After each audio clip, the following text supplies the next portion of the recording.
السلام عليكم ورحمة الله وبركاته.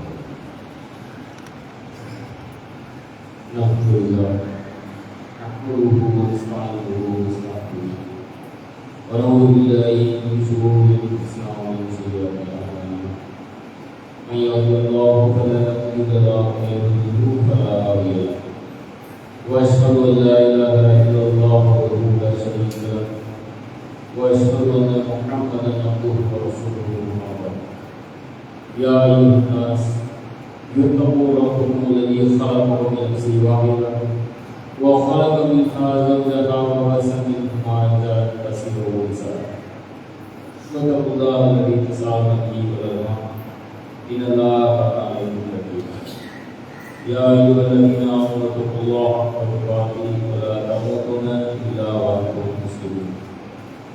اللهم صل على محمد وعلى آل محمد كما صليت على إبراهيم وعلى آل إبراهيم إنك حميد مجيد. اللهم بارك على محمد وعلى آل محمد كما باركت على إبراهيم وعلى آل إبراهيم إنك حميد مجيد. கண்ணியத்துக்குரிய சகோதர சகோதரிகளே, அல்லாஹ்வின் நல்லடியார்களே, நம்மீது கடமையாக்கப்பட்டுள்ள ஜும்மாவின் வணக்கத்தை அதனுடைய முழு நன்மையும் பெற வேண்டும் என்ற நியத்தோடு ஜும்மாவுடைய ஆரம்ப நேரத்தில் இங்கு வந்து அமர்ந்திருக்கக்கூடிய நம் அனைவர் மீதும் நம் அனைவருடைய குடும்பத்தார் மீதும் அந்த ஏக இறைவனின் சாந்தியும் சமாதானமும் கருணையும் அருளும் உண்டாகட்டுமாக என்று பிரார்த்தித்தவனாக நபிகள் நாயகம் ஸல்லல்லாஹு அலைஹி வஸல்லம் அவர்கள் ஜும்மா தினத்தன்று செய்த ஒரு சில அறிவுரைகளை நினைவூட்டியவனாக இன்ஷா அல்லாஹ் நம்முடைய தலைப்புக்கு செல்லலாம். அல்லாஹ் நம்முடைய திருமறை குர்ஆனிலே சொல்கிறான், ஜும்மா நாளில் உங்களை அழைக்கப்பட்டால் உங்களுடைய வியாபாரத்தை விட்டுவிட்டு நீங்கள் பள்ளியை நோக்கி விரைந்து விடுங்கள் என்று அல்லாஹ் நம்முடைய திருமறை குர்ஆனிலே சொல்கிறான். நபிகள் நாயகம் ஸல்லல்லாஹு அலைஹி வஸல்லம் அவர்கள் சொல்கிறார்கள், சூரியன் உதைக்கும் நாளில் சிறந்த நாள் என்று சொன்னால் அது வெள்ளிக்கிழமையாக இருக்கின்றது. அன்றைய தினத்தில் ஜும்மாவுக்கு பள்ளியை நோக்கி நீங்கள் வரும் பொழுது முடிந்தால் தலைக்கு எண்ணெய் வைத்துக் கொள்ளுங்கள், முடிந்தால் நறுமணம் பூசிக்கொள்ளுங்கள். பள்ளியில் வந்து அமர்வதற்கு முன்னால் 2 ரக்காத்துகள் தொழுதுவிட்டு அமருங்கள். அவ்வாறு அமரும் பொழுது உங்களுக்கு அருகாமல் இருக்கக்கூடியவர்கள் வீணான பேச்சுகளிலும் வீணான காரியங்களிலும் ஈடுபட்டுக் கொண்டிருந்தார்கள் என்று சொன்னால் தீமையை தடுக்கும் வண்ணமாக அவர்களை நோக்கி வாய் மூடு என்று கூட நீங்கள் சொல்லிவிடாதீர்கள். அவ்வாறு நீங்கள் செய்வீர்கள் என்று சொன்னால் உங்களுடைய ஜும்மா வீணாகி விடுகிறது என்று சொல்லி அல்லாஹ்வுடைய தூதர் நபிகள் நாயகம் ஸல்லல்லாஹு அலைஹி வஸல்லம் அவர்கள் நமக்கு அறிவுரை செய்திருக்கிறார்கள். எனவே கண்ணியத்துக்குரியவர்களே, இந்த ஜும்மாவையும் வரக்கூடிய ஜும்மாவையும் நபிவழி அடிப்படையில் நாம் கணிக்கக்கூடியவர்களாக இருக்க வேண்டும் என்று ஏக இறைவனிடம் பிரார்த்தித்தவனாக நம்முடைய தலைப்புக்குள் செல்லலாம். இன்று நாம் பார்க்க இருக்கக்கூடிய தலைப்பு சஹாபாக்களும் நாமும் என்ற தலைப்பில் ஒரு சில செய்திகளை நாம பார்க்க வருகின்றோம். இன்றைய உலகத்தில் இந்த இஸ்லாமிய மார்க்கம் நம்மிடம் வந்து சேர்ந்திருக்கிறது என்று சொன்னால் அதற்கு சஹாபாக்களுடைய அந்த தியாகம் என்பது மிக பெரிய ஒரு விஷயமாக இருக்கிறது. அல்லாஹ்வுடைய தூதர் அவர்கள் ஆரம்ப காலகட்டத்தில் இந்த இஸ்லாமிய மார்க்கத்தை மக்களுக்கு எடுத்து சொல்லும் பொழுது எந்த அளவுக்கு கடுமையான எதிர்ப்பை சந்தித்தார்களோ அதே அளவுக்கு எதிர்ப்பையும் அதே அளவுக்கு அவர்கள் வேதனையும் சோதனையும் அவரோடு இந்த சஹாபாக்களும் சந்தித்தார்கள். எந்த அளவுக்கு என்று சொன்னால் அல்லாஹ்வே குர்ஆன்ல இந்த சஹாபாக்களை பற்றி அந்த அளவுக்கு புகழாரம் சுட்டி அவர்களை பற்றி அல்லாஹ் சொல்கிறான்.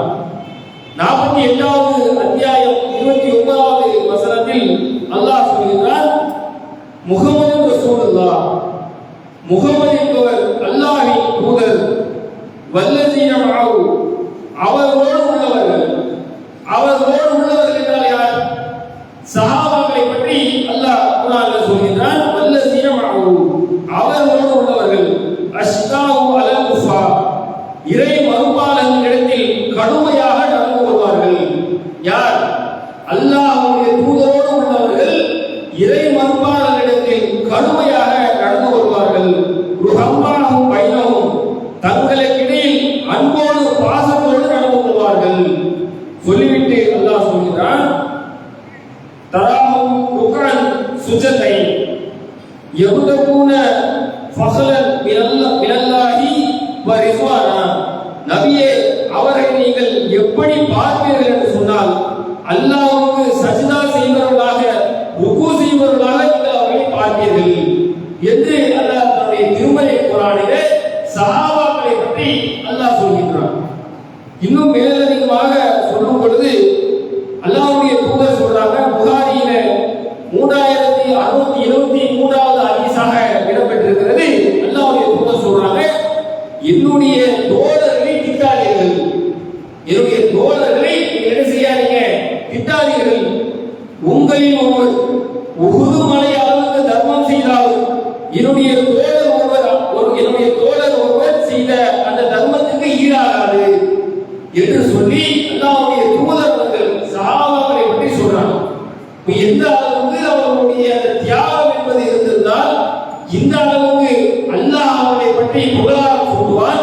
அல்லாஹ்வுடைய தூதர் அவர்கள் அவர்களை பற்றி சொல்லக்கூடிய அந்த செய்திகளை நாம் பார்க்க முடியும். எந்த அளவுக்கு என்று சொன்னால் பல சஹாபாக்களுடைய வரலாறுகளை நாம் பார்க்க முடிகிறது. அதில் ஒருவரை எடுத்துக்கொண்டோம் என்றால் அப்துல்லா இப்னு உம்மி மக்தூம் அவர்களுடைய வாழ்க்கை வரலாறு என்பது நமக்கு மிகப்பெரிய ஒரு படிப்பனையாக இருக்கிறது. நாம் அனைவரும் இவருடைய வரலாறை பற்றி கேள்விப்பட்டிருப்போம். அப்துல்லா இப்னு உம்மி மக்தூம் அவர்கள் யார் என்று சொன்னால், நபிகள் நாயகம் ஸல்லல்லாஹு அலைஹி வஸல்லம் அவர்கள் ஆரம்ப காலகட்டத்தில் இந்த இஸ்லாத்தை மக்களிடம் எடுத்து சொல்லும் பொழுது இஸ்லாத்தை ஏற்றுக்கொண்ட மிக சிலரில் இந்த அப்துல்லா இப்னு உம்மி மக்தூம் அவர்களும் ஒருவர். சஃபா குன்றின் மீது நின்று கொண்டு அல்லாஹ்வுடைய தூதர்கள் இந்த இஸ்லாத்தை எடுத்து சொல்றாங்க. அந்த நேரத்தில் பலராலும் என்ன செய்யப்படுறாங்க, சோதனைக்கு உள்ளாக்கப்படுகிறார்கள். அந்த நேரத்தில் ஆரம்ப காலகட்டத்தில் அப்துல்லா இப்னு உம்மி மக்தூம் அவர்கள் என்ன செய்யறாங்க, இஸ்லாத்தை தழுவுகிறார். அதற்கு பிறகு இஸ்லாத்தை ஏற்றவர்களாவது ஒரு அளவுக்கு கம்மியாக தான் என்ன செய்யப்பட்டார்கள், அவர்கள் சோதனைக்குள்ளாக்கப்பட்டார்கள். ஆனால் ஆரம்ப காலகட்டத்தில் இஸ்லாத்தை ஏற்றவர்களுடைய நிலை எப்படி இருந்தது என்று சொன்னால் மிக கொடூரமாக அவர்கள் சித்திரவதை செய்யப்பட்டார்கள்.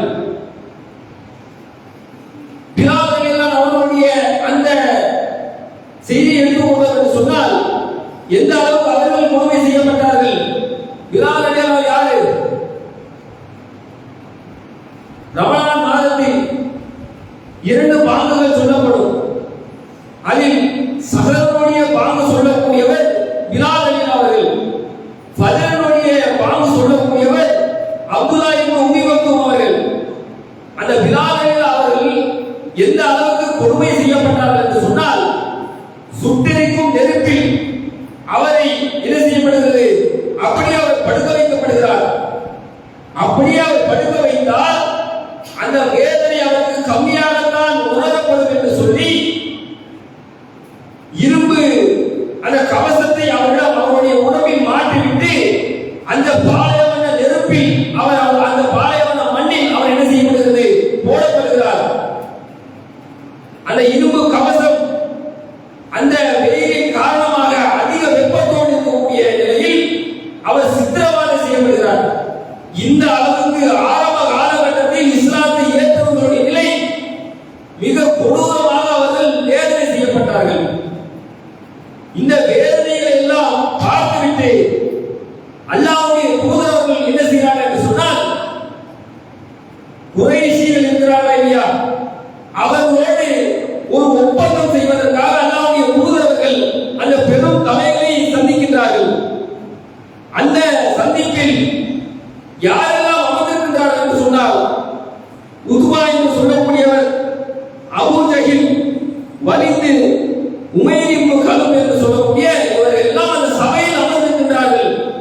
இவர்களிடம் அல்லாஹ்வுடைய தூதர்கள் இப்படியெல்லாம் இஸ்லாத்தை ஏற்றுக்கொண்டவர்களை இவர்கள் சித்திரவதை செய்கின்றார்கள். இதை ஒரு முடிவுக்கு கொண்டு வர வேண்டும் என்ற ஒரு நோக்கத்தோடு அவர்களோடு என்ன செய்யறாங்க, ஒரு அமர்வு அமர்கின்றார்கள். அந்த நேரத்தில் அவர்கள் என்ன சொல்றாங்க அப்படின்னு சொன்னா, நாங்க இஸ்லாத்தை ஏற்றுக்கிறோம். யாரு? இந்த பெரும் தலைவர்கள் எல்லாம் சொல்றாங்க, நாங்க இஸ்லாத்தை ஏற்றுக்கிறோம், ஆனால் எங்களுக்கு நீங்கள் தனியாக இமாமத் செய்ய வேண்டும், எங்களுக்கு தனியாக நீங்கள் என்ன செய்ய வேண்டும், இந்த மார்க்க உபதேசங்களை நீங்கள் செய்ய வேண்டும். யாரிடம்? அல்லாஹ்வுடைய தூதரிடம் சொல்லப்படுகிறது. தீண்டாமை சம்பந்தமாக எந்த தீண்டாமை இஸ்லாம் ஒழிப்பதற்காக வந்ததோ அந்த தீண்டாமை இவங்க சொல்றாங்க, இந்த கண்டிஷன்லாம் நீங்க ஓகே சொன்னீங்கன்னா நாங்க என்ன செய்யறோம், இஸ்லாத்தை நாங்க தழுவுகிறோம் என்று சொல்றாங்க. அந்த நேரத்தில் தான் அப்துல்லா இப்னு உம்மி மக்தூம் அவர்கள், இவர் பிறவியிலேயே பார்வையற்ற ஒரு நபர், இவர் என்ன செய்யறாங்க, அந்த சபையை நோக்கி வருகிறார். வரும் பொழுது இவர் எப்படி என்று சொன்னால், அல்லாஹ்வுடைய தூதருடைய குரல் எங்கேயாவது கேட்டேன் என்று சொன்னால் அங்கு மார்க்க உபதேசம் செய்யப்படுகிறதோ என்ற எண்ணத்தோடு என்ன செய்வார், அங்கு போய் அமர்ந்து விடுவார். அந்த நேரத்தில் நபிகள் நாயகம் ஸல்லல்லாஹு அலைஹி வஸல்லம் அவர்களுடைய அந்த குரல் கேட்கப்படுகிறது. அப்துல்லா இப்னு உம்மி மக்தூம் அவர்கள் நபி ஸல்லல்லாஹு அலைஹி வஸல்லம் இங்கதான் இருக்கிறாங்க என்று சொல்லி அஸ்ஸலாமு அலைக்கும் சலாம் சொல்கிறார்.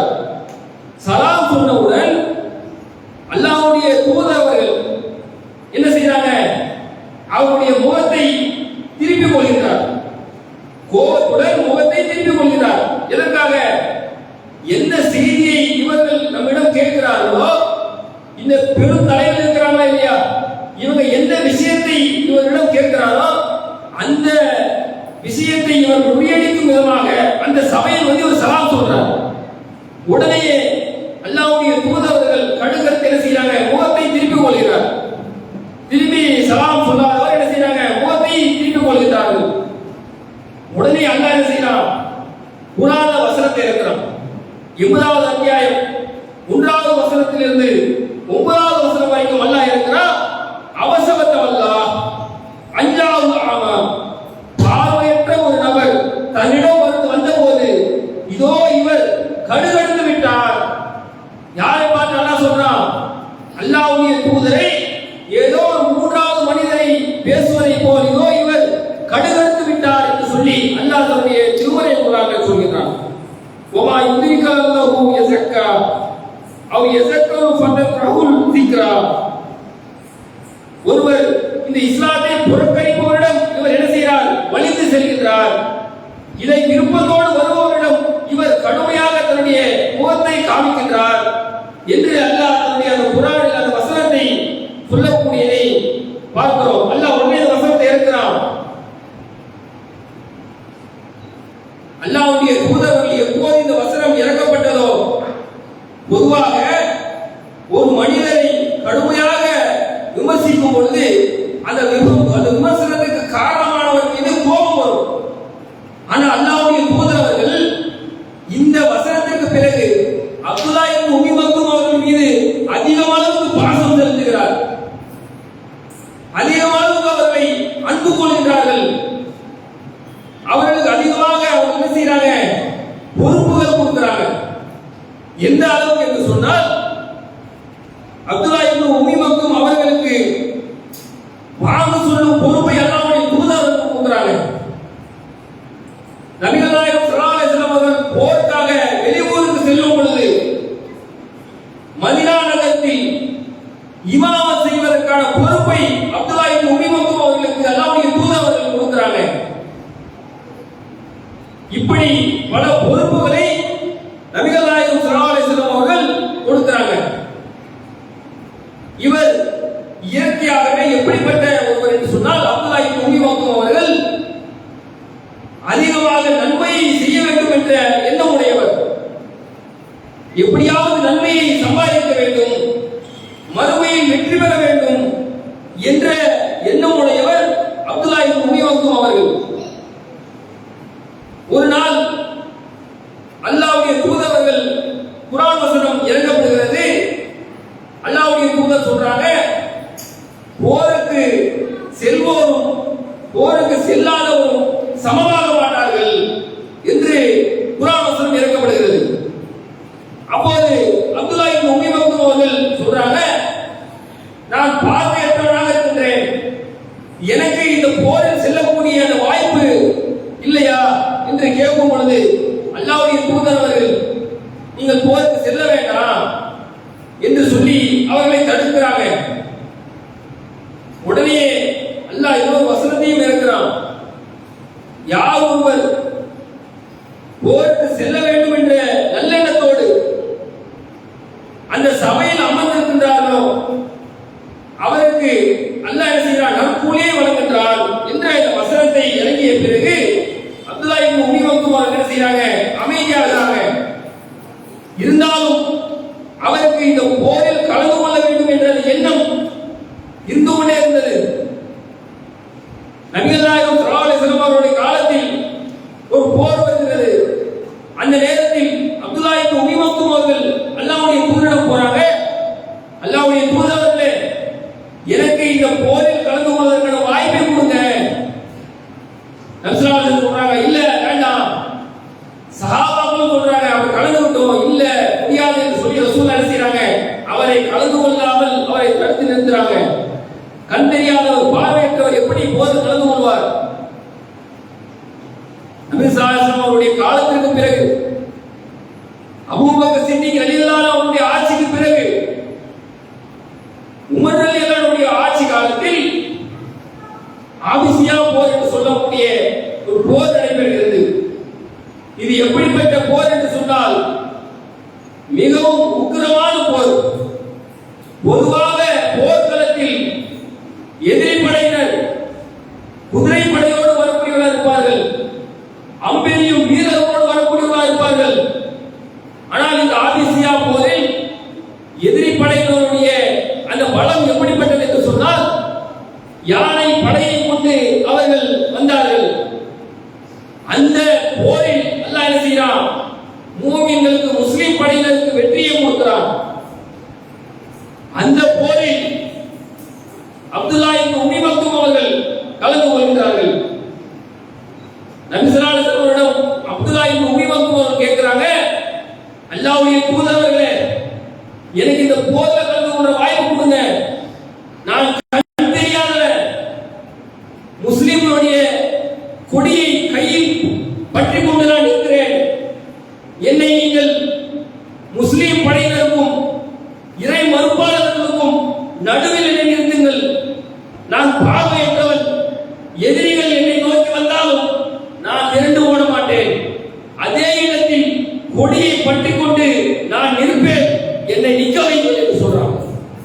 அல்லாஹ்வுடைய தூதர் வந்துக்கல, இவர் எப்படி ஆசைப்பட்டாரோ அதே போன்று இந்த ஆபிசியா போரில் அப்துல்லா இப்னு உம்மி மக்தூம் அவர்கள் மரணித்து கிடந்தார்கள். எப்படி இவர் முஸ்லிம் கொடியை ஏற்றுக்கொண்டு அவர் போரில் நிற்பேன் என்று சொன்னாரோ அதே போன்று இந்த ஆபிசியா போரில் அப்துல்லா இப்னு உம்மி மக்தூம் அவர்கள் முஸ்லிம் படையினுடைய கொடியை ஏற்றுக்கொண்டு மரணித்தவராக தன்னுடைய அந்த கொடியை நெஞ்சில் வைத்து அவர் இறுக்கி பிடித்துக் கொண்டவராக மரணித்து கிடந்ததை பார்க்கிறோம். எந்த அளவுக்கு அவர்கள் நன்மையை அள்ளிக் கொள்வதில் அவர்கள் இருந்தார்கள் என்பதை நாம் பார்க்க வேண்டும். சஹாபாக்களுடைய அந்த வாழ்க்கை வரலாறில் நாம பெற வேண்டிய படிப்பினை என்னவென்று சொன்னால், நன்மையில் முந்திக் கொள்வார்கள்.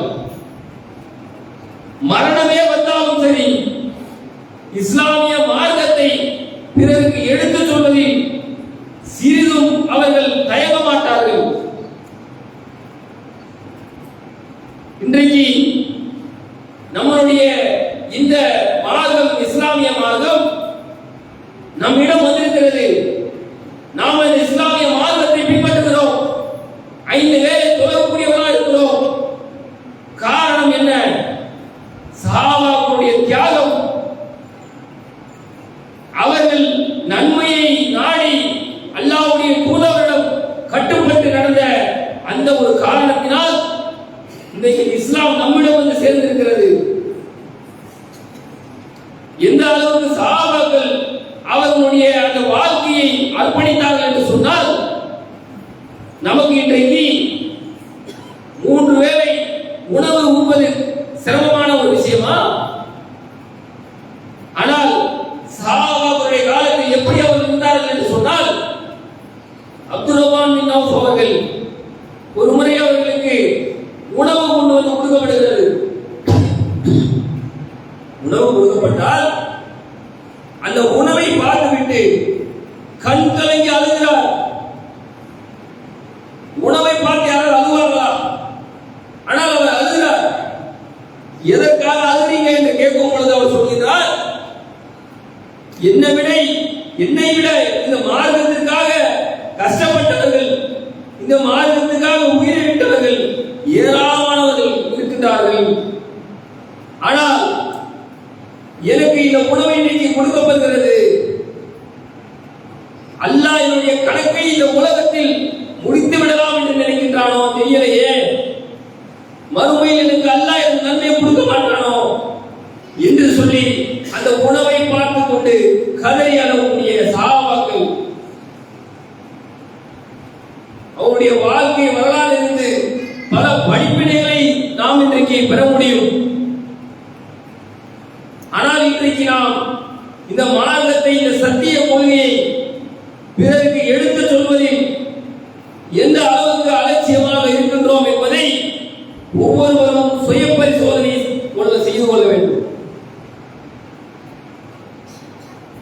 பிறருக்கு இந்த மார்க்கத்தை சொன்னால் அடிப்பார்கள், ஏசுவார்கள்.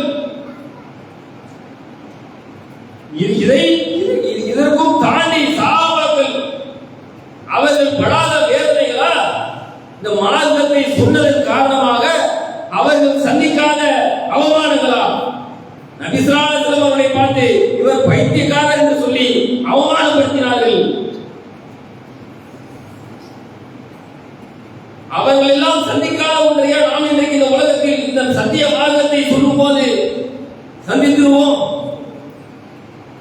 இந்த மார்க்கம் என்பது நாம் பிறருக்கு சொல்ல வேண்டிய ஒரு கடமை நமக்கு இருக்கிறது. எனவே கண்ணியத்துக்குரியவர்களே, இதிலிருந்து நமக்கு ஒரு அழகான படிப்பினையை அல்லாஹ் நமக்கு சொல்கின்றான். நன்மையை அதிகமாக நாம் முந்திக் கொள்ள வேண்டும். நன்மை செய்வதில் நன்மையான காரியங்கள் நம்மிடம் வரும் பொழுது அதில் நாம் அதிகமான ஆர்வத்தை காட்டி அதை நாம் பெற்றுக் கொள்வதில் அதிகமாக நாம் என்ன செய்ய வேண்டும்? முயற்சி செய்ய வேண்டும். எனவே கண்ணியத்துக்குரிய சகோதர சகோதரிகளே, நபிகள் நாயகம் ஸல்லல்லாஹு அலைஹி வஸல்லம் அவர்கள் இந்த அடிப்படையில் நமக்கு இந்த இஸ்லாமிய மார்க்கத்தை சொல்லிக் கொடுத்தார்களோ, அந்த அடிப்படையில் நான் நம்முடைய இந்த வாழ்க்கையை கழிக்கக்கூடிய நன்மக்களாக நம் அனைவரையும் அந்த ஏக இறைவன் ஆக்கி அருள் புரிவானாக என்று பிரார்த்தித்தவனாக என்னுடைய இந்த முகவுரையை நிறைவு செய்கிறேன்.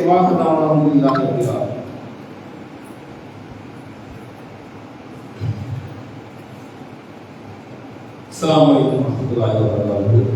கண்ணியத்துக்குரிய சகோதர சகோதரிகளே, கடந்த வாரம் அறிவிப்பு செய்திருப்பார்கள்.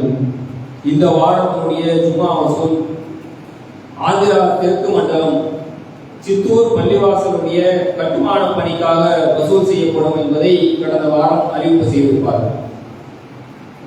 அதை நாடி இன்று இங்கு வந்திருக்கின்றோம். அங்கு இருக்கக்கூடிய சூழ்நிலையை பற்றி சொல்ல வேண்டும் என்று சொன்னால், ஒரு 30 ஆண்டுகளுக்கு முன்பு தமிழகத்தில் எப்படி இந்த தௌஹீத் பிரச்சாரம் செய்யும் பொழுது எதிர்ப்பை நாம் சந்தித்தோமோ, அதே மாதிரியான எதிர்ப்பை இன்று ஆந்திராவில் நாம் சந்தித்துக் கொண்டிருக்கின்றோம். தமிழகத்தில் நாம இன்றைக்கு ஒரு 30 ஆண்டுகளுக்கு முன்னாடி ஒரு தௌஹீத் பள்ளியில போய் தொழுது விட்டு நம்மால் வர முடியாது. பள்ளி இல்லாத நேரத்தில் வேறொரு பள்ளியில் போய் விரலாட்டி தொழ முடியாத ஒரு நிலைமை. விரல் ஆட்டி தொழுதோம் என்று சொன்னால் கழுத்தை பிடித்து வெளியே தள்ளக்கூடிய ஒரு சூழ்நிலை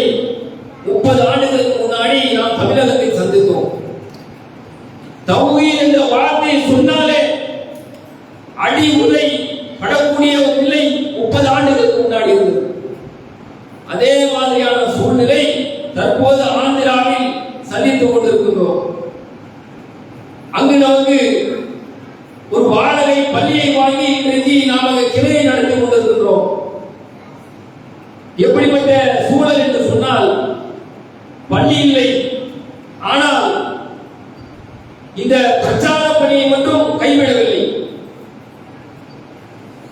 எந்த அளவுக்கு பிரச்சார பணியை அல்லாஹ்வுடைய அந்த அருளை கொண்டு செய்கின்றோம் என்று சொன்னால்,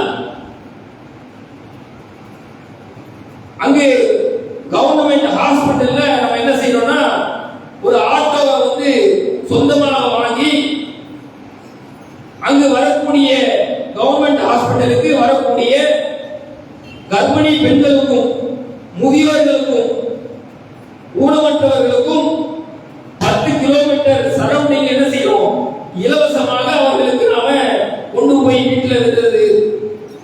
நம்ம போன் நம்பரை கவர்மெண்ட் ஹாஸ்பிட்டல்லையே நம்ம எழுதி ஓட்டிட்டோம். உங்களுக்கு அவசரமாக ஏதாவது தேவைப்பட்டதுன்னா, ஆட்டோ தேவைப்பட்டதுன்னா இந்த நம்பரை தொடர்பு கொள்ளுங்க என்று சொல்லி ஆட்டோவை நம்ம என்ன செஞ்சோம், கவர்மெண்ட் ஹாஸ்பிட்டல் வாசலையே விட்டு வச்சிருக்கிறோம். அதற்கு ஒரு ஓட்டுநரையும் நியமித்து வந்திருக்கிறோம், அவருக்கு சம்பளம் கொடுக்கிறோம். இந்த நிகழ்ச்சிக்காக ஆட்டோ வாங்கும் பொழுது அந்த பகுதியினுடைய எம்எல்ஏவை என்ன செய்யறோம், அழைக்கிறோம். அழைத்து நீங்க என்ன செய்யுங்க, இந்த ஆட்டோவை நாங்க வந்து அர்ப்பணிக்கிறோம் என்று சொல்லி அந்த தொகுதியினுடைய எம்எல்ஏ அழைக்கிறோம். அழைத்து அது நியூஸ் பேப்பர்லாம் வருது, நியூஸ்லாம் வருது. அடுத்த நாள் எம்எல்ஏ வீட்டுக்கு அந்த மக்கள் எல்லாம் போறாங்க. யார் அந்த தௌஹீதை எதிர்க்கின்றார்களோ அவர்கள் எல்லாம் போறாங்க. நீங்க யாருக்கு போய் அந்த ஆட்டோ ஓபன் பண்ணி கொடுத்து வந்திருக்கீங்க தெரியுமா? அவங்க யார் நினைச்சீங்க? ஸ்ரீலங்கால குண்டு வெடிச்சாங்களே அந்த தௌஹீது தான் இவங்க. ஒரு தீவிரவாத கூட்டத்துக்கு போய் நீங்க போய் ஆட்டோ ஓபன் பண்ணி கொடுத்து வந்தீங்களே, உங்களுடைய அரசியல் வாழ்க்கை என்ன ஆகுது என்று சொல்லி அவரிடம் போய் அவதூறை பரப்பியிருக்கிறாங்க.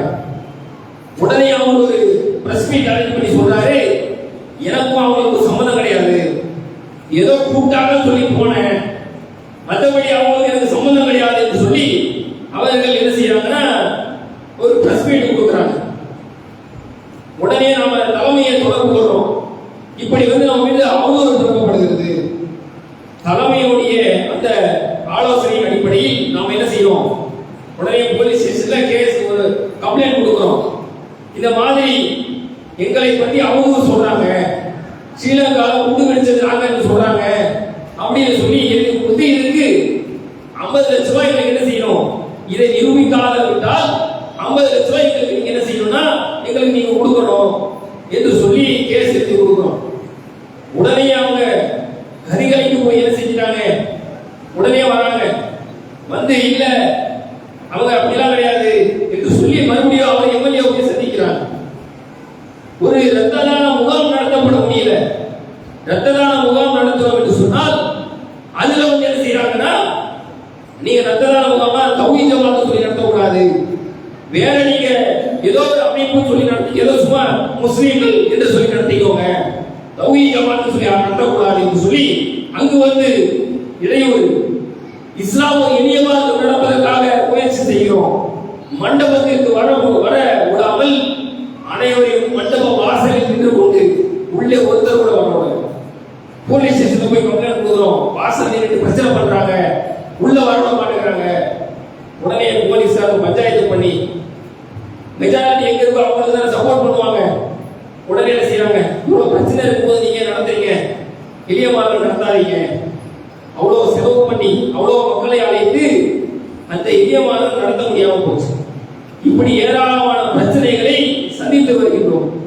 அந்த இடத்தில் அல்லாஹ்வுடைய ஆலயம் அமைவதற்காக உங்களை நாடி வந்திருக்கின்றோம். எனவே கண்ணியத்துக்குரியவர்களே, இந்த ஜும்மாவினுடைய இந்த வசூல் என்பது ஆந்திரா மாநிலம் தெற்கு மண்டலம் சித்தூர் பள்ளிவாசலுடைய அந்த கட்டுமானத்திற்காக வசூலிக்கப்படுகிறது. உங்களுடைய பொருளாதாரத்தை வாரி வழங்குமாறு கேட்டுக்கொண்டு என்னுடைய இந்த உரையை நிறைவு செய்ய வாகனமான அஸ்ஸலாமு அலைக்கும் வரஹ்மத்துல்லாஹி வபரகாத்துஹு.